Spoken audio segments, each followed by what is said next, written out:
Hello, everybody. It's Michael Finkley with The Michael Finkley Show. And I'm Nicole with Conversations with Nicole. You can join me Wednesdays at 9 a.m. on all of my streaming platforms. Well, Nikki, don't forget about The Michael Finkley Show, Mondays, 12 p.m. Eastern Standard Time on the CTR Media Network. Join us.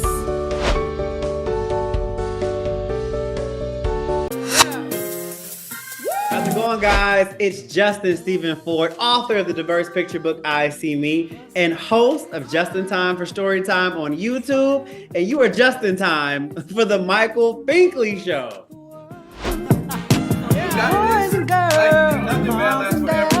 On the next Michael Finkley, the one and only Gregg McBride is here. He talks about his massive weight loss journey and his extensive catalog as a writer and producer of some of your favorite films. Don't miss it. Monday. There's a new familiar face this time. Say hello to the new daytime. See it everywhere you go. Doing the greatest show. It's no other than the Michael Finkley Show. There is no other. He's like no other. I'm so glad that someone resonates with me. I'm celebrating. It's only to Welcome back to the Michael Finkley Show. Now, y'all, my next guest, he is a writer, he's a producer, and he is also a friend right now, present day. I am super excited to introduce Gregg McBride. Hello. It's so good to be with you. I feel like, we're sharing a little friendly phone call with the world right now, which I'm good with. That's fine. They can know I love Michael Finkley. It's true. I love you. We're going to talk about how all this love became. We're definitely going to talk about that. Right. We our meet cute, as we would call it in a movie. Yeah. Exactly. And the conversation never stopped after that live. But we're going to talk about that. We'll talk about that later. I love your story. And I can relate, especially with the aspect of the weight loss and but you managed to keep it off. I'm just like this big yo-yo, and I want to learn from you today. So I'll start with this question: how important is it to show self-love for self? Oh, I mean, listen, it's everything, right? It's the quest for all of us. And, that's one of the reasons why I love your show, because the point is always about positive light, right? And we somehow, somewhere in society in recent years, we sort of got into this societal mode of like mine. But when we lift others, we lift ourselves. And when we lift ourselves, we lift others. So getting back to your question, it really just, we talk to our best friends and give them all the love in the world and want them to change. But we talk to ourselves in a very kind of dismissive voice often. And then we still expect that change, right? And so we're almost talking to ourselves like we're an enemy. And then we wonder why change isn't happening, or why our goals aren't being met, whether it's health related or how we look or career or relationship. I mean, it just is all so connected. And so when we love ourselves, and that's not faking it, and it's hard to do, but when we love ourselves, the world just opens up. And, people are going to think I'm nuts, and they're not wrong, but that's why we connected, right? We recognized the light in each other. And the day that you and I met, it was people that knew the light in me, and they were like, "Oh my gosh, Michael, you got to meet Gregg, and Gregg, you got to meet Michael." And it was it was chaos, right? That Instagram live was just chaos because we kept adding people, but it was such a love fest. And so again, that just it just is, it's fact. When we love ourselves, positive change happens. And that really means, like, no matter who you are, no matter what you look like, even if you have a million goals, you gotta love yourself in this minute. And for people watching that may not know it, when I graduated from college, I weighed 450 pounds and I hated myself. And it wasn't, because I felt like I wasn't worthy. And then when I finally realized, wait a minute, I am beautiful at 450 pounds. And I proved it by going out and getting a perm. The one thing I could do to affect how I looked, right? I joke about that now. I'm like, oh, that perm.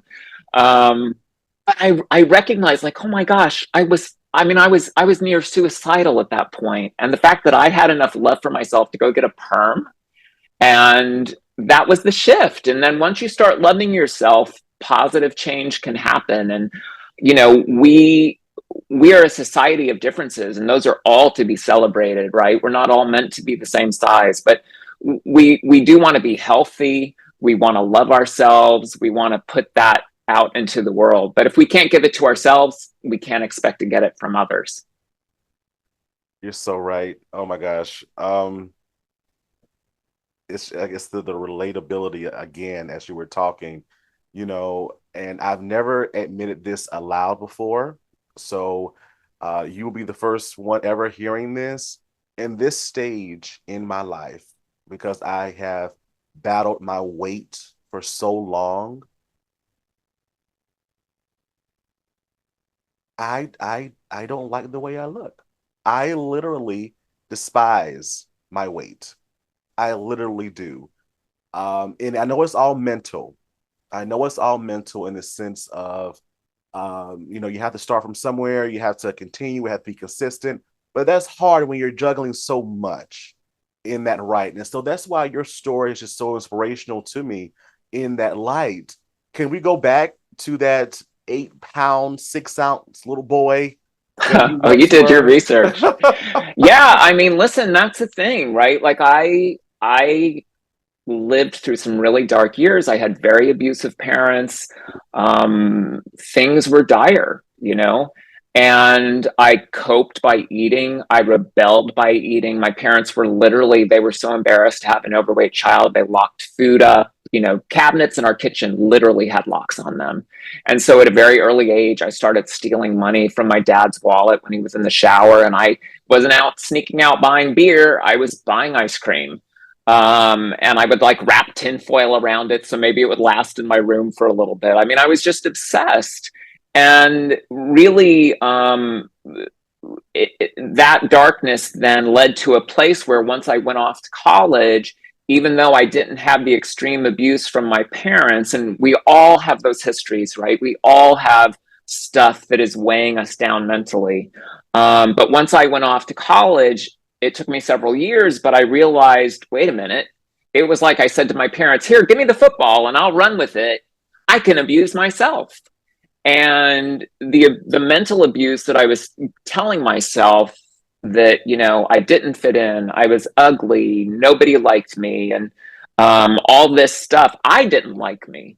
And, you know, I wrote, as you know, I wrote a book called Weightless. And I'm always very quick to point out the title is not about taking pounds off. The title is about letting go of the weight I was carrying from the abuse, from the self-loathing, from the self-hatred. And also too, Michael, to this day, I struggle with eating. And, you know, we're I think that's one of the things that hurts us right now is everybody's like, oh, it's a light switch, just figure this out and everything will change. It just hit a light switch and you'll figure out relationships. Hit a light switch and you won't crave French fries anymore. I will always crave French fries. Okay. Hit a light switch and your career will go. No. It's work. Even when you get into a great relationship, it's work. When you're friends with somebody, right? It's work because you want to return the text, you want to lift somebody up. And so it's not a bad thing that we're constantly reinventing ourselves, but we want to do it with a voice that encourages ourselves, just like we would if we had a new puppy and we were teaching the puppy, you know, to use the bathroom outside, or if we had a niece or nephew that we're helping to learn read. We're not going to be yelling at them, we're going to be encouraging them and like be like, wow, you're doing so well. And we need to talk to ourselves in the same way. And we don't. We're our own worst enemies a lot of the times. And that's so true. And again, because it starts with ourselves, we have to get past, right, all of that self stuff, right? Because the world tries to tell us who we are. That's number one. Try to get past that, but we're also our own worst enemies, our own worst critics. So we have to get past all that stuff to see that light of, okay, I'm here, I can do it, right? I can do this for me and only for me. You weighed 450 pounds in college. When did it click for you to say, I need to make a change? Well, it was a slow click. I mean, I tried every diet there was. I tried the crazy diets, and and it's a very individual journey, health, whatever that is. Again, like there are all kinds of sizes in this world, and they are all beautiful. So with your own self, you want to decide what does health mean for you? What feels good for you? And so then with me, I started to recognize, like, I would be out of breath on a phone call. I was literally having to hit mute so that nobody thought I was trying to have, that I was breathing heavy listening to them. But it really is true. Or I would walk up one flight of stairs and I was like, oh my gosh, like, I'm in my mid-20s. This should not be happening. I want to be healthy. What does that look like? And for me, for my journey, no surgery, no pills, no crazy diets. It was just eating sensibly, not cutting stuff out. In other words, doing a lot of the opposite of what diets tell us to do, right? Because when we have lack, then we sort of want more of what we're told we can't have. And I yo-yoed for years. Even after I lost the weight, there were times there was a time I went up 100 pounds, So it was just finding that balance. And again, it's something I still struggle with today. I love food. I want to enjoy food. I do. But I want to enjoy it in, ways that don't make me feel miserable, or, when I put my jeans on, I'm hating life, But listen, man, I am a work in progress. I will always be a work in progress. But I also know, as a writer and a creator, that also makes me who I am, right? Being somebody who was 450 pounds, where people wouldn't even make eye contact with me, as if, maybe I had some kind of something that they were worried they were going to catch. I went into job interviews and people just wouldn't even look at me. But I realized that all affected my writing, and my creativity, and being in that place in the world and feeling what that's like. I'm so grateful for that, because now when I create characters, or when I'm working on a creative production, I realize that I can get underneath the skin of somebody and make a story so much more interesting, because hopefully then people can relate to it and they can see themselves in it.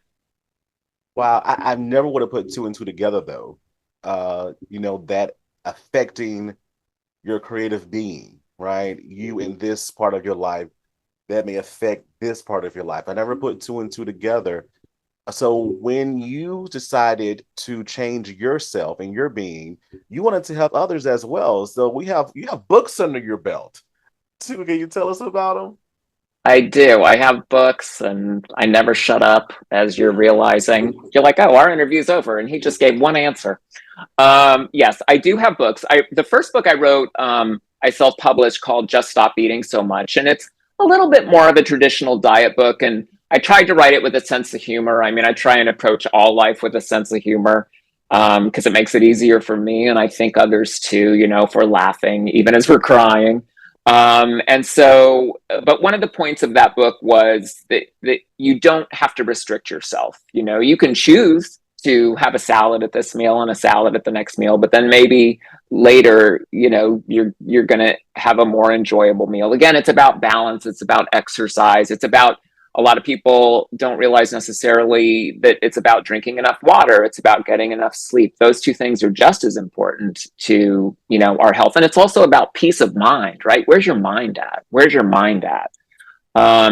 So Just Stop Eating So Much, then Weightless, which is a little bit more of a memoir, just because people would meet me who didn't know me when I was that weight, and they would be fascinated by the story. And, by first grade, I was considered fat, and my parents were taking me to a doctor. My dad was in the military, so he was very embarrassed to have a fat kid. Little did he know he had a fat gay kid too. That would have put him over the top. So we didn't tell him that, but till a few years later. But so just that story of kind of gaining the weight, because I felt like I wanted to write a book that would be interesting even for somebody that maybe didn't want to lose weight, but maybe had their own weight that they needed to get rid of, whether it was child abuse, whether it was, gosh, whatever it was, you know. And then also too, there's lots of humor in the book. And, you know, there's some crazy stories. Like in high school, I was on a date and I literally broke the movie theater seat. And the lights came up and the manager came out and my girlfriend at the time, you know, and I have her write about that in the book too. So yeah, so Weightless is a little bit more of a memoir. And then I also recently wrote a children's book, which has nothing to do with weight loss, but it is along the same things. It's called Byron the Bee Who Couldn't. And it's about a little bee who decides he does not want to make honey for a living. And of course, his parents and everybody in the hive is like, yeah, but that's what bees do. But he is convinced that he's meant to do something other than make honey. So it's a children's book. I worked with this illustrator and co-creator, Anna Charchenko, who has a very easy to pronounce name, super talented, and we worked on that together. And so it's a story that just again brings light. That's always my goal, is to, you know, can somebody see your art, see what you do, and is there light about it? Even if it's, you know, dramatic or scary or whatever it is there something that kind of takes people's mind off things or gives them a different perspective or even just entertains them for a little bit and sort of gives them a break from some of the stuff that's weighing them down. Definitely. What a creative being you are, my friend.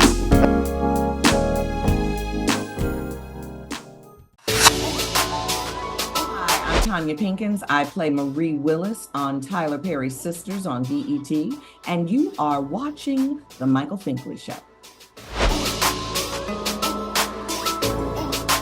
On the next Michael Finkley, rising R&B artist and writer, Ivy Amores, when she talks about her music and tells us what's next. Plus, business mogul herself, Macy Elpting. Monday.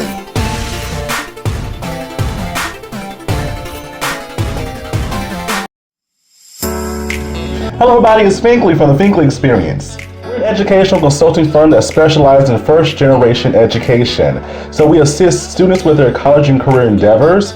We train school administrators on the state of first generation students. And also we partner with colleges and universities to assist their first generation population for easy transition from high school to college. So if you're looking for a presenter or a speaker that presents on these topics and so much more, visit our website at thefinkleyexperience.com and learn about all that we do. We're looking forward to working with you. Hi guys, welcome to Awaken. We wanted to serve the city of Mullins. We are church owned, and we felt like a coffee shop was such a huge need in the city of Mullins. There's nowhere for people to just come, get a cup of coffee, sit with friends, maybe do some work on the laptop. And so we feel like it was a service that we could give back to the city. Well, our hope is that people will feel calm, that they'll feel welcome, that it'll be a place where they can come and just clear their mind. We come here twice a day. That's how good their smoothies, their coffee, their lattes, frappes, delicious. I would love the atmosphere here. If I had time to come and just sit and relax, I would. It's awesome. One thing that I really love about it being here is just the cozy environment. It's so inviting. I can come in here and I can get my schoolwork done, a good coffee and a good meal. But I'm just really thankful that they're here and that I have a good place to go. We're open Tuesday through Friday from 7 a.m. to 2 p.m. and Saturday from 8 a.m. to 2 p.m. Awaken Coffee Bar, downtown Mullins. What a creative being you are, and it shows also within the work that you do as a producer and writer. You have some credits, a long list of credits under your belt, and the most recent one that's how we got connected was the Christmas Ringer. BT Plus. We met on the live, of course, as you said before, and just instantly connected. What else have you worked on? And first of all, how did you get into this work? And what else have you worked on? Well, ever since I was very, very young, I always wanted to get into filmmaking. I always wanted to be a writer and director. And so when I was very young, I would make movies and I would always rip off whatever I just saw. Like one of the first movies I made was called The Third Encounter. I'm like, yeah, I'm going to go with that. And then like I did, when I was in high school, I did a movie about Charlie's Angels when they were in high school. Right? So like an origin story. So always very commercial. My friends called me the R-rated Walt Disney because my films, there was always like a violent murder in them because I just loved doing like stage makeup and stuff like that. But then there was always a super happy ending. So they would call me the R-rated Walt Disney. So yeah, so I always did that. And then in college, and also too, let me just tell you, when I was in high school, and college too, I would cast like the popular people or the fraternity and sorority people in my movies because I felt like, okay, I might be this big guy who's a total introvert and scared of his own shadow, but let me be able to hang out with who I saw as the popular set at the time. I'll put them in my movie. So it was a way to help me socialize a little bit. And then went into advertising after college, which was great. Actually, I was working in the fashion industry, and that was interesting, being as heavy as I was in that industry. And then eventually sold my first script, which was an action movie called Epicenter. And interesting story. I had written it like with Jennifer Lopez in mind, like that she would play the lead female cop. And it ended up being produced by a B movie company. And I'm grateful it got made. And they cast Tracy Lords in it. If you know her, she is an actor, but also used to be an adult film actress. So that was interesting. And then they're like, oh, and for the banker, we've cast the international kickboxing champion of the world. And I was like, oh, okay, as the banker, we'll see. So that was very interesting. Cut to the premiere. And I'm watching and I'm very excited. And they misspelled my name in the credits. My name is spelled Gregg McBride. And in the credits, it's Greg. So a little bit of a funny story now. But since then, I was very upset at the time. But now, you know, it's a good story for the Michael Finkley show. Of course. And then just have been writing and have been lucky enough to sustain a career. And in recent years, more of my stuff has been getting made. I wrote a movie for Hallmark Hall of Fame called A Heavenly Christmas, which I've gotten a lot of feedback on from strangers. It was actually inspired. My mother was fighting bone cancer at the time. My stepmother, my mother-in-law. I'm nervous, Michael. My mother-in-law was fighting bone cancer at the time, and we realized that pretty soon we would be without her. And so that kind of inspired that story. And the character who passes away in that movie is named Becky, which was also the name of my mother-in-law.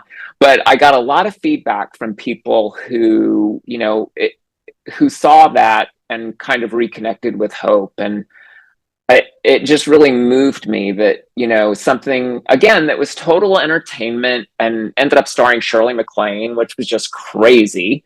You know, Kristen Davis, Eric McCormick, great cast. But that then all of a sudden I was getting feedback from people that somehow they were going through something in their lives and reconnected with hope, which was just great. And then, you know, a couple other movies along the way. And last year was a great year. I had 2 movies come out. Would You Kill for Me? The Mary Bailey Story, which was on Lifetime, starring Melissa Joan Hart. Very dark subject matter based on a true story about an 11-year-old girl who was talked into killing her abusive stepfather.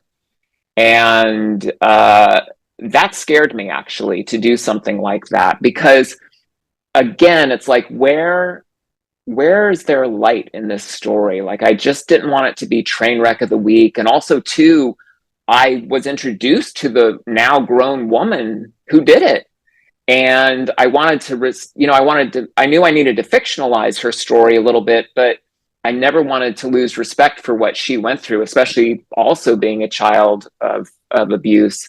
And so luckily Lifetime was so great about it. And they let me tell the story from 3 different perspectives. And so you see the same story, including from some of the more villainous characters, but of course in their version, they're doing the best they can, right? They are making questionable choices, but they're struggling just like all of us are. And so that ended up just being an amazing project. And Mary Bailey, the title character, is such a generous, giving, beautiful, beautiful soul, who was very happy with the end product. So that was great. And then the Christmas stringer. I mean, oh my gosh, I can't even describe. I mean, you know, that Instagram live was just a love fest. I mean, was that movie, the way it came together and the level of talent we got, you know, Tamika and Kelly, and I'll just list it like we're all besties, but you know, Trinice, but everyone who was in that movie was so generous. And a lot of times the cast just doesn't pay attention to, you know, the other elements of the picture, you know, makeup, the set people, whoever it is. And I think because of that movie's director, Patricia Cuffy Jones, she, you know, it's like a Christmas tree, you know, and she was the star, and she just created this beautiful element of giving. But I have to say, like, the connections I made on that project, such a blessing. And that too is a movie that is all about finding hope and redemption, and even calling yourself out a little bit, you know, because Trinice plays this lead character who has to learn a few lessons, and the reason she has to learn them is she's made a few questionable choices herself. But of course, she finds redemption and finds love and all those good things. But I just, the music in that movie, just everything about it. I feel so honored to be connected to that movie, and of course, look, it brought us together. I tell you, like, even the conversations we've had off screen, right? It's just so encouraging and so inspiring. It's like, it's genuine, it's authentic, and me still being brand new in all of this, right? And finding people like you, like, oh my gosh, I want to stay here forever, because it's just so real, and I just appreciate you so much. I really, you just don't understand. I really appreciate you. I really Thank you. I feel that, and right back at you. And I love that you use the word authentic, because isn't that what we want in this world? When people are real, and it doesn't mean that you're not flawed, right? Like we all have stuff we're working on, every single one of us. And but if we communicate an authenticity, and we also meet people where they are, then I think, again, it just ushers in that light. And I don't mean to sound all nutty crunchy. I know life is so tough. I know people are struggling. I have my struggles. I know other people have their struggles. I do a lot of, I always say my side hustle is animal rescue, because it is. And that has taught me a lot as well over the years. Just, you know, we all just want to live our best lives, you know? And so if we can help each other do that, through our art, through our talk show, through who we are as a person, through just sending texts like Mr. Finkley does, I'll be like, oh my gosh, it's like hearing from the popular kid, and I didn't even cast him in a movie yet. You know, there's so much joy in life if we get out of our own way. You know, it really is that simple. And again, it all goes back to self-talk. How are we talking to ourselves? It really matters. It definitely matters. Yeah. And sometimes you just need someone to say it again. And you've heard it for so long, but sometimes you're in that mode right in your life, and you're like, okay, it makes sense now, because I'm going through something right now. So that's what you do for me. So please don't. You're one of those people in my life that are here for forever. You're not you'll never get rid of me. I'm like gum on your shoe. Good luck getting it off. And don't be throwing the shoe out either, because that shoe will walk right back into the house. I'll not throw anything away. So what are you working on now? What's next? 2024. What's next? 2024 is shaping up. I have a couple potential Christmas projects that I hope happen that I'm really, really excited about. I just love a good Christmas movie. I have a movie that just finished shooting, another Lifetime movie called Mommy Meanest, starring Lisa Rinna. You might know her from The Real Housewives of Beverly Hills. And oh my gosh, does she give it in this movie? It is like the fatal attraction of moms. And it's just a really, really fun, crazy, like, holy crap, is that really happening story. And Lisa Rinna is so perfect for the role. I got to go up to Vancouver where they were shooting it, and I got to meet her for the first time. And it just amazing, her dedication. And her daughter is actually in the movie too. One of her and Harry Hamlin's daughters, Delilah, who is also a star to watch. Delilah Hamlin, mark my words. On. What are some of the things that you still want to do? It's funny, when people used to ask me this back in the day, I'd be like, total world domination. And so I'll just say total world domination. Listen, I feel so blessed to get to do what I do. I love to create.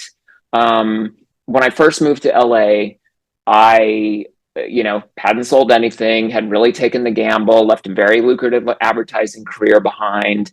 And I ran into Joe Esterhaus, who at the time was just a super hot screenwriter. And once he realized I wasn't crazy, he talked to me for a few minutes, and I'm like, do you have any advice for somebody like me? And he's like, a writer writes. And it was such good advice. And so I'm always creating, always writing. Life is about lucky breaks. There are moments in my life I've been so lucky, but I always tell people I was ready for it. I was ready for it. And when you have a movie that is, people are interested, they're going to ask, what else have you got? What else are you working on? What else are you?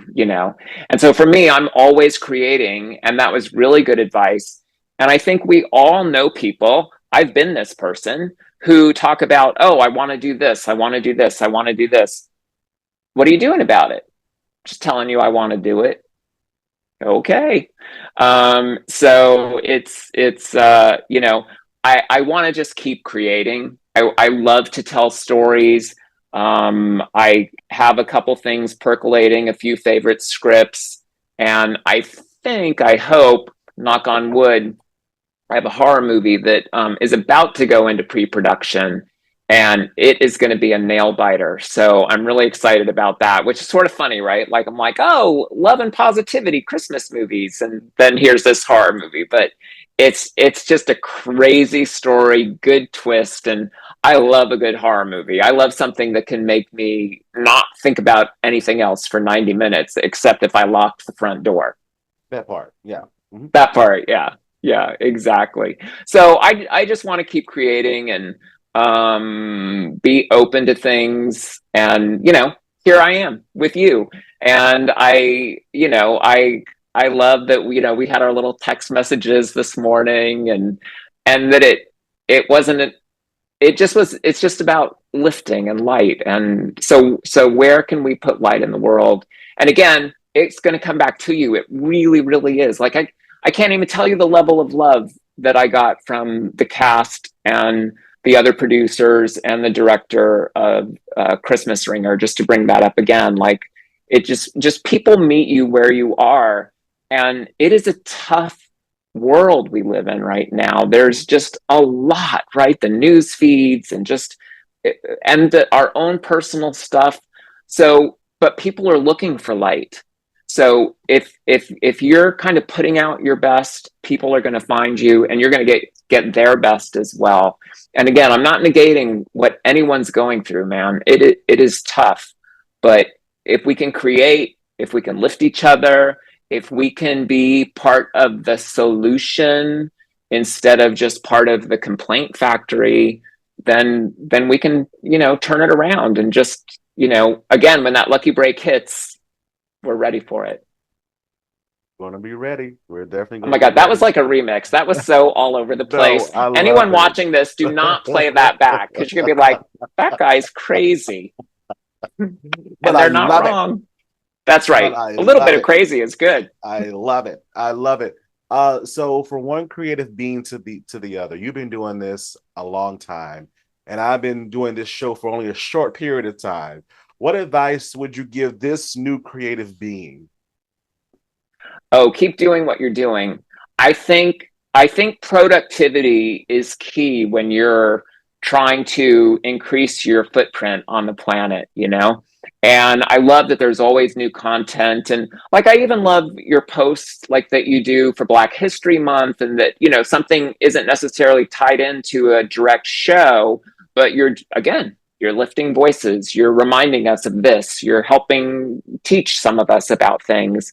And then again, just I love the breadth of the content you're putting out there. Just, you know, you're helping these creators talk about things, but it's not just Hollywood, it's not just music, it's not just, you know, this or that. It's voices from everywhere. And so I say just keep doing what you're doing. And again, content, which you're doing. So I would give you an A+.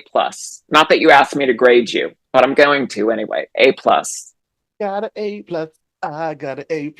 Thank you for that. You get it. Yay. He gets it. Thank you so much. Thank you, my friend. Okay, so how can we follow you on social media? And also, how can we purchase your books as well?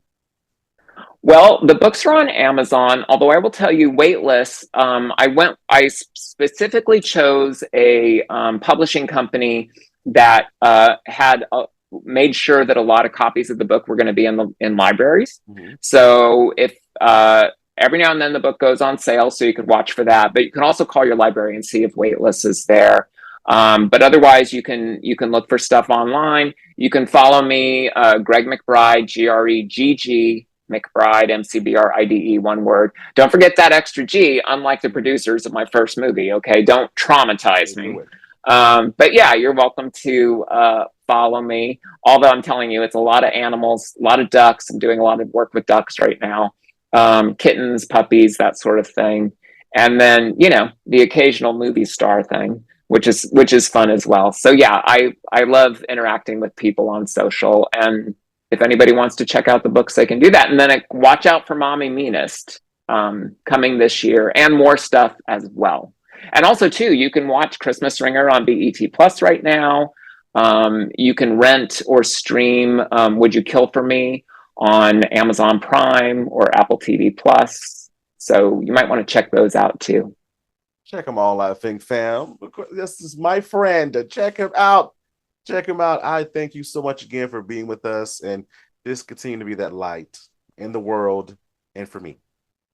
Thank you. And right back at you. And I love even reading the comments that people leave for you too. Because again, it's just, you know, even if it's just a little fire emoji, that's love. That's love.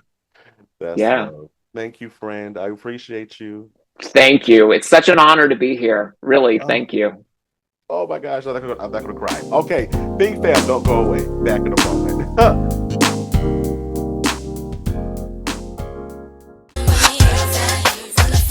What's up, everybody? It's your girl Mila, lead singer of 702, and you are watching the Michael Finkley Show. Where my girls at? Hey, don't you violate me. Hi guys, welcome to Awaken. We wanted to serve the city of Mullins. We are church owned, and we felt like a coffee shop was such a huge need in the city of Mullins. There's nowhere for people to just come, get a cup of coffee, sit with friends, maybe do some work on the laptop. And so we feel like it was a service that we could give back to the city. Well, our hope is that people will feel calm, that they'll feel welcome, that it'll be a place where they can come and just clear their mind. We come here twice a day. That's how good their smoothies, their coffee, their lattes, frappes, delicious. I would love the atmosphere here. If I had time to come and just sit and relax, I would. It's awesome. One thing that I really love about it being here is just the cozy environment. It's so inviting. I can come in here and I can get my schoolwork done, a good coffee and a good meal. But I'm just really thankful that they're here and that I have a good place to go.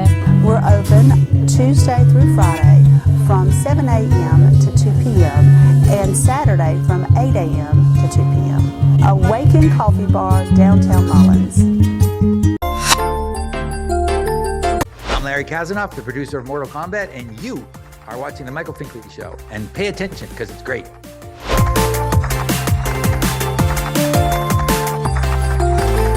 On the next Michael Finkley, rising R&B artist and writer, Ivy Amores, when she talks about her music and tells us what's next. Plus, business mogul herself, May She Elpting. Monday,